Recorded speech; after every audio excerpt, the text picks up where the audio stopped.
जब आप उस परम प्रकाश यानी परमात्मा के स्वरूप को जब आप अपनी आत्मा की दृष्टि से उसे देखते हो तो आपका मन डेड हो जाता है उस पल के लिए। और आपकी बुद्धि यहाँ की वो भी डेड हो जाती है। तो फिर जो आप दर्शन करते हैं परमात्मा के, वो आपकी स्मृति में रिकॉर्ड हो जाता है। तो वो जो उस पल में आनंद मिलता है, परमात्मा की अनुभूति जो आपको मिलती है, साक्षात जो दर्शन होते हैं, हम्म, तो उसी को हम आनंद कहते हैं। उसको प्रेम कहते हैं, निर्विकार प्रेम जो परमात्मा अपनी आत्माओं से करते हैं। जब वो आत्मा को दर्शन देते हैं, और आत्मा जब जागृत होती है, यानी काफ़ी समय से, लॉन्ग टाइम से वो सोई हुई थी जीव के अंदर, और जीव था शरीर के अंदर। उस समय जीव की बुद्धि कार्य कर रही थी और जीव का ही मन कार्य कर रहा था, जो सिर्फ कामनाएं करता है। तो वो उस दर्शन से मृत हो जाता है, यानी उसका विनाश हो जाता है उस पल में, हमेशा के लिए हो जाता है। तो वो कामनाएं, वो इच्छाएं, तो वो सब सपने नष्ट हो जाते हैं इंसान के उस दर्शन से, उस साक्षात्कार से परमात्मा के। सब कुछ नष्ट हो जाता है। जो इंसान विषयों में पड़ा रहता है ना निरंतर, कि मुझे और मिल जाए, मुझे और मिल जाए, मुझे ये भी मिल जाए, मुझे ये भी, मेरी इच्छा पूरी हो जाए। और इच्छा इच्छा इच्छा जो कभी नहीं भरती, यानी कि वो ऐसा पेट है भूखे का, कभी नहीं भरता। तो वो मन जो हमारा विनाशकारी मन है, उसका विनाश हमें उस दर्शन से हो जाता है। और उस दर्शन के बाद आपकी मानो दुनिया ही बदल जाती है। तो आपको ये लगता है कि मैंने जो ये शरीर पहना है, यानी ये जो चोला ओढ़ा है मैंने, ये सब नकली है। कुछ समय के लिए मैंने धारण किया है और कुछ समय बाद मैं बदल दूंगी। जब मैं इस शरीर में रहने योग्य नहीं रहूँगी तो मैं बदल दूंगी। ये शरीर योग्य नहीं होगा मेरे लिए तो मैं बदल दूंगी। तो आप अपने शरीर को छोड़ करके दूसरे शरीर में प्रवेश कर जाएंगे, और यदि प्रवेश भी नहीं करेंगे तो आप अपने परमात्मा और आत्मा दोनों साथ साथ रहेंगे। तो आपको जैसी इच्छा होगी वैसा कार्य होगा। तो इसलिए वो स्थिति पाना इंसान के लिए बहुत ज़रूरी है। उसी से हमें अपना परम लक्ष्य पता चलता है कि हम कौन हैं, कहाँ से आए हैं, कौन है हमारा, हमारा संबंध किससे है। तो ये दर्शन पाने से आपकी जो स्थिति बनती है इस दुनिया में, तो अव्यक्त जो आपने परमात्मा के दर्शन किए हैं, वो तत्व आपकी आत्मा में आकर के जब यहाँ उजागर होता है, तो आपका रहन सहन, खान पान, कार्य, वाणी, सब कुछ बदल जाता है इस दुनिया में। तो आपको बिल्कुल विपरीत लगने लगता है कि ये लोग किस तरह का बर्ताव कर रहे हैं सभी, और मेरी सोच कैसी है, इनकी सोच कैसी है। तो बहुत अंतर आपको दिखाई देता है। तो इसलिए आपका किसी से मैचिंग ही नहीं बनेगी, आपका मन लगेगा ही नहीं उन लोगों पे जो दुनिया की सोचते हैं। मतलब जो दुनिया में रह करके आप अपनों की सोचते हैं। तो आप इस दुनिया में रहते हुए परमात्मा की सोच के द्वारा आप दुनिया के भले की सोचेंगे। लेकिन दुनिया अपने पेट की या अपने बच्चों की या अपने परिवार की सोचती है, उसे दुनिया से क्या लेना। तो सोच ही बदल जाती है, एकदम सब कुछ बदल जाता है, रहन सहन, खान पान सब बदल जाता है।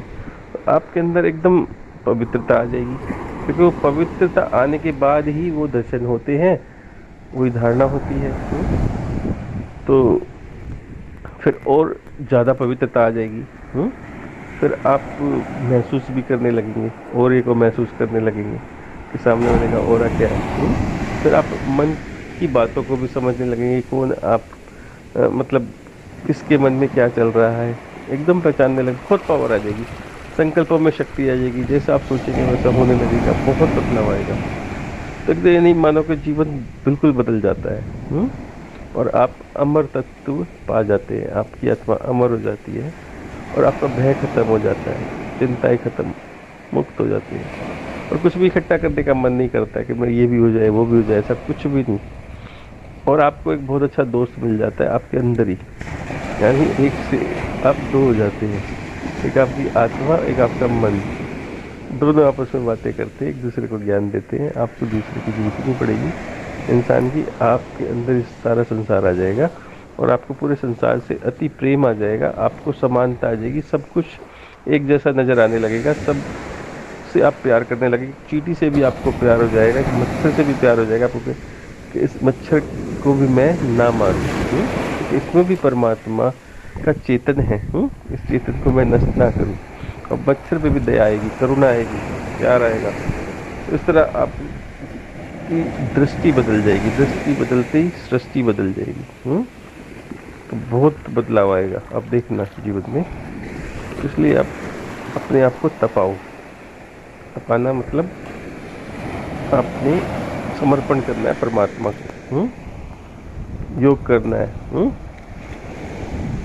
योग भी ऐसा कि अपनी इच्छाओं को नहीं मारना, आपको उन इच्छाओं को डिलीट करना है। कैसे? विवेक से कि यार मैं जिसको चाहती हूँ, जो चीज़ मुझे चाहिए वो मेरे लिए इसलिए बेकार है, उसमें आपने दूर से समझ लिया कि वो मेरे योग्य नहीं है, वो चीज़ मैं बेकार ही उसके पीछे भाग रही हूँ।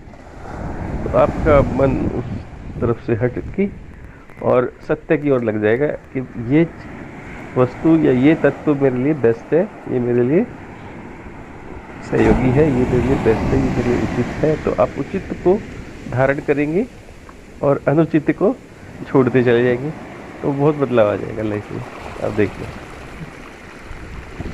Thank you.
ओ